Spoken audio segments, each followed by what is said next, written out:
Do you have trouble making decisions? Me too, but I have some helpful tips I'd like to share with you. Last time we were together, it was my birthday and we had some fun little questions and we were just getting to know YouTube. Again, I'm here to learn about YouTube and how things work.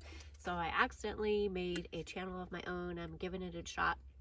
So if you want to know more about that, go find episode 1. At the end of the last episode, I picked from a hat our next topic, and I will do it again at the end of this. The next topic today was steps and ideas on how to make decisions. Okay, so what makes me an expert at this? Well, I survived into my 50s. And it's inevitable that you have to make a decision. And some decisions are harder than others, I understand. So we're going to focus on decisions that are in the middle of simple decisions like, what am I having for lunch? That's inconsequential. Then the harder questions, decisions are when to let a loved one go. So I don't want to talk about anything that serious because that is a deeper conversation when you have to decide when to take somebody off life support. There's a few others in that category that I won't be focusing on, but I'm not going to focus on the simple ones either. I want to focus on the ones in the middle. For me, that's been moving, where to move, where to take the kids, what school districts to go into, what kind of car to buy, when to sell the car, these everyday types of decisions. So first and foremost, I want to talk about the definition of a decision. It is a conclusion or resolution reached after consideration. So after reading that, I was thinking, so a decision isn't really the struggle. It's the consideration and the information and what you do with it that I think we often struggle with. So a couple of ideas that I've learned, and I took some notes because this is a really big question. It's almost too intense for my second video, but I'm going to talk about it anyway. The first one is to realize, is there a right or wrong decision? Obviously, there's decisions that we make that have consequences and things that can come out of it that we really don't want. It could affect others, it could cost money, it could harm others or yourself. So you have to be careful and start with the question, is there a right or wrong answer? I think that this is important when you're especially deciding on things that would last. It's a lasting decision. It's not a temporary decision. I think of going to a restaurant and ordering something off the menu as temporary, because even though the decision's permanent because I'm going to have meatloaf because that's what I ordered, after that decision's made, that's it. There's nothing else that comes out of it except for the meal itself. Then you have those really hard ones I talked about earlier where that decision is permanent. There's no way to change it. The things in the middle are things that may not be temporary, like moving. Moving has been a huge one for me.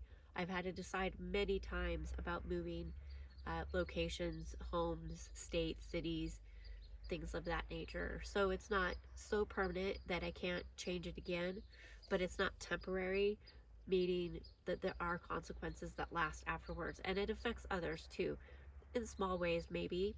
It's just a decision, but decisions can be right or wrong. So establish that right away. What are the consequences? If they're serious, we'll talk about the next one. Right or wrong, yes or no. How much time do you have? If this is a decision that takes immediate response, like you're being chased by a bear, that won't take me long to make that decision. I'm gonna run, or maybe I'm gonna scream. I don't know. I can't remember the rules now. I think you're supposed to scream and be really big and not run. But my point is, how much time do you have? Is this something that you could sit on for a little while? Can you gather up information? How much time do you need? Actually matters, don't you think? If I have time to think about it, I'm gonna do my research. I'm gonna look around. I'm gonna ask people. I'm gonna observe what other people have done. I'm gonna try to consider as much as I can in the time that I have. A really good example of this recently was I took a voluntary layoff from a W-2 job. Perfectly good job. I was really good at it. I actually miss it very much. But there was a decision that had to be made. There was 4 days to make it. I didn't know this decision was going to happen. I had no plan. All I knew is that in that 4 days, I considered whether or not that's just what I wanted to do. Did I want to take the voluntary layoff, or did I want to keep doing that job? Now, not having a plan would have helped if I had a plan, right? So decisions can matter. We'll talk about that in a second. But because I only had a few days, I didn't have time to overthink it. I had just enough time to react with my instincts and what I thought I wanted at the time, but not too much time where I talked myself out of it, or I didn't consider the consequences or the results that I actually ended up getting, which was something new. I learned something new. I learned new things. I met new people. I had experiences I don't think I would have had I not taken the layoff. So the time really mattered in terms of like you're forced to make a decision, but how much time do you have to consider your options? Okay, so then the third thing this brings me to, and I think this is actually really important because it could be a bigger conversation, which is, what do you want? Like, what are the results you're looking for? Which decision is going to get you closer to what you want? Okay, take a drink. What do I mean by that? If you don't know what you want, again, this is a conversation for another time. But if you do know what you want, or you have some idea what you want, and you're in the middle of a decision, which one of your choices would get you closer to what you want? So I'll go to a decision where I decided to move states. And it was a very difficult decision. It was a big decision, and it wasn't so big that it was permanent and I couldn't turn around and go back, which is a whole nother conversation. But the decision I had at the time to move or not, what I wanted was to be close to my daughter. And not that I didn't want to be close to other family, I did, but I wanted to be close to my daughter. So my decisions were based on the thing that I wanted at the time. If I had a different want, like I do now, like my daughter's fine. She's doing great. That's been a few years now, and I'm very happy for her. And now I want another thing. I'm ready to move on with my own life, and we could talk about that another video too. But my point is that the decision I made to move was based on what I wanted. So I gave myself the permission to make the decision. The consequences weren't so hard. There wasn't a right or wrong answer. It was just a matter of where and when and how it was going to happen, which were a whole bunch of little decisions and one big decision, right? And then I gave myself a timeline, which I've passed. My timeline has passed, and now I have to come up with a new set of decisions, which I'll talk about again. Remind me to tell you my new thing. But it was a really big decision because it meant leaving friends and family. It meant moving everything I had known in one state to go to another state. But what I wanted was to be close to my daughter. That was the driving force of that decision. Those are the three main things I'd have to say that I've learned over the years, and it's been difficult. It's been a hard time. My 20s were a blur.